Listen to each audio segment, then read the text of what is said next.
So if you're watching the video, what I had them do for the first 10 minutes is go into the note packet where there's this handwritten piece of an FRQ. It's actually 2015. I just changed the base because 2015 is going to be a practice one for our test.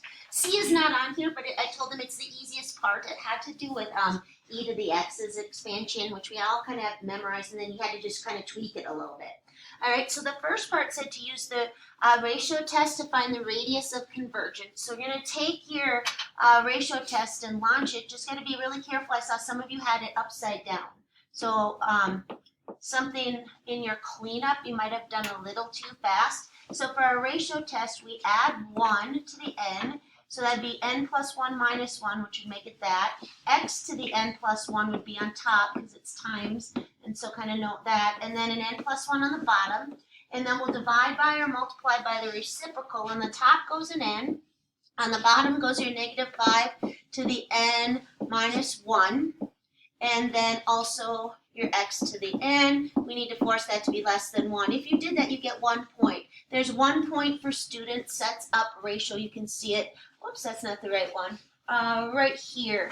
It's different because I changed it, but 1 for setting up the ratio.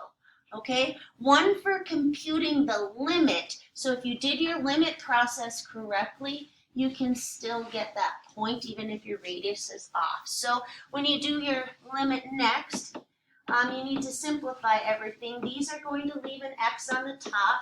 These two are going to leave a negative 5 on the top, right? So I'm going to rewrite it. I have a negative 5x n over n plus 1, and that's less than 1. Remember, all things not involving the count go out front, and negative 5 in absolute value is 5. I still keep the absolute value of x, and this guy's limit goes to 1, and so that has to be less than 1. So the absolute value of x has to be less than 1/5, which means your radius is 1/5. Some of you had a 5. So I don't know if you had the 5 on the bottom or you just got it right here and pulled the 5 off. You'd still get the point for computing the limit. You won't get the R point. So the 5's out there, I don't even remember who you are, but I saw more than 1. That would be a 2 out of 3 for the 5. Does that make sense? Did some of you get 3 out of 3 for that one? Yes? So go ahead and write plus 3 out of 3 or 2 out of 3 or whatever. And then for the next part, I told you there was a year where the kids came back and were like, I didn't know what that meant. So I want to reiterate. When they say express f prime, so let's go find f prime. I got to see what the points are for that one, by the way, first. So give me 1 second for how you score it.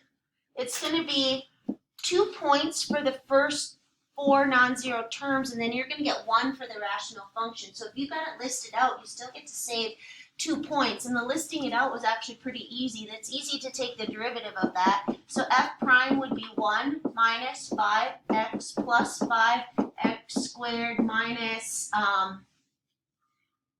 wait a minute, 25x squared, yep, and then minus 125x to the third. If you did that, you get 2 points, and that was really easy derivative, right?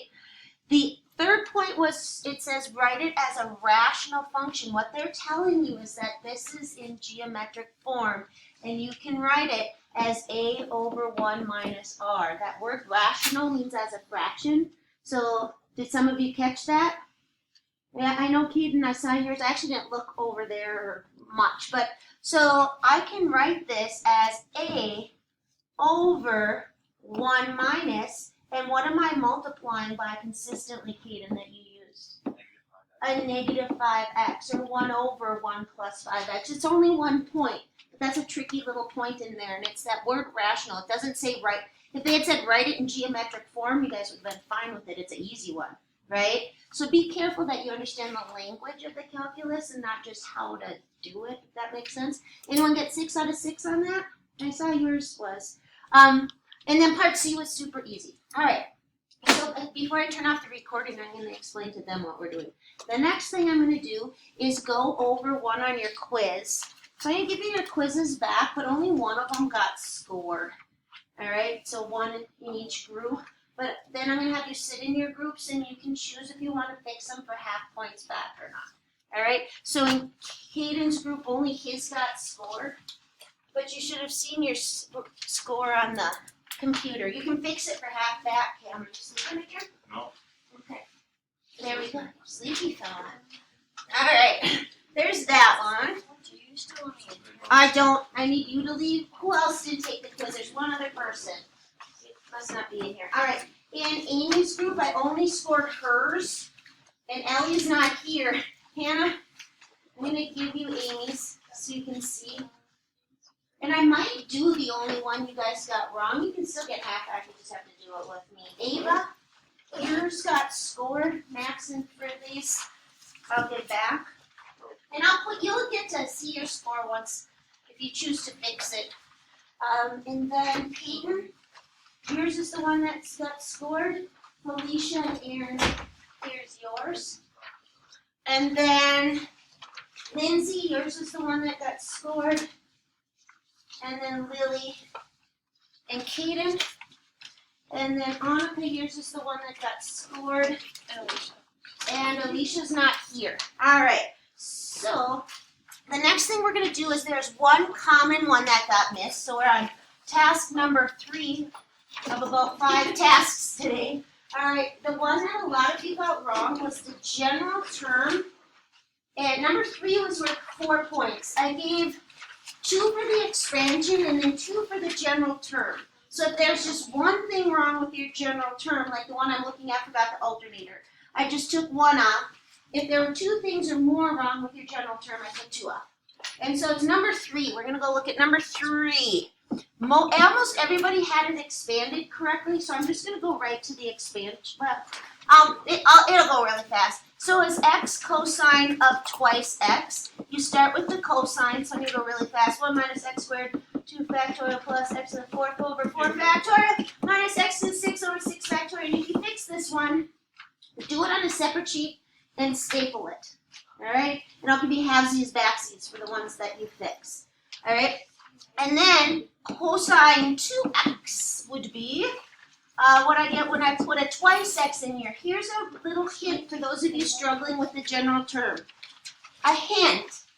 Put it in and square it and don't simplify. The general term, if you have to write it out, is easier to do if you don't clean it up. Like, don't call that 4x squared. And don't actually divide it by 2. If it's multiple choice, you might need to know how to do that in order to match it up. But if it is not, and you simply have to write the general term, I suggest just as you go, just keep it all pumped up and don't worry about simplifying it. So then it said that you were actually supposed to do x cosine twice x. So again, I would just go x minus, I wouldn't clean this up, I'm just going to leave it. I'm going to go x and I'm going to go over 2 factorial. Don't even bother, again, simplifying or multiplying that in and calling it 2x cubed. It's harder to see the pattern that way when it all gets lumped together. So I'm going to go x over 4 factorial, and then you can see I'd have the 2x. I'm just going to quit right there. So now with your general term, okay, what you obviously have in your general term is an alternator. I think 2 groups forgot their alternator, right? If you forgot your alternator, I took a point off. We're going to leave the index off. I also seem to have 2x to some power over the same power factorial. And it's an even power, right? So what will I choose, Lindsay, for my even power? 2n. Yeah, some of you chose an n and neglected to see that that wasn't an n. That's a 2n. I also have another x in there. So maybe just put it on there like that. It is all pumped up and there's other versions of it, and I'll tell you what most of you have. I think the only group that actually had this was the boy group of Cameron, Kaden, and who else was in your group? I think that's why they were done so fast. You remember how they were done so fast? I think they just put it all in there and didn't bother simplifying. That's fine for an FRQ. So I just have to decide where I want this to start. Correct? What do I want my n to be to start this off so that I get an x minus 2x squared over 2 factorial plus, what's my n going to have to be? Let's try a 0. Starting at 0, I would get 1, 1, 1 Perfect. So I can start that at n as long as, and I didn't even make it wrong if you didn't write n greater than or equal to 0. I didn't really care. Some people who cleaned it up had 2 to the 2n over times x to the 2n plus 1. That's true, right? Some of you, I think your group have it like 4 to the n, even some people had, and a x to the 2n plus 1, because technically that's fine. But I wouldn't even bother, just leave it, okay? So if you had that one wrong, make sure you know how to fix it. Next thing we're going to do, before I turn off my recording, so guys at home, next thing you're going to do is get in your groups. You can choose to fix that, or not. Some of you can't get any higher, so next thing you would do is do your circuit, alright? I have to tell you the answer to one of them. The bottom one with the bouncy ball. I skipped how to do those in the notes because it's just kind of fun and cool, but not really something you'll ever have to do. The answer to that one is, well, it ends up being, I believe, number 11. Doesn't really matter what the answer is. So bouncy ball ends up being number 11. Okay? It's on the bottom left. All right, so regroup into your groups if you want to fix your quiz for a half back.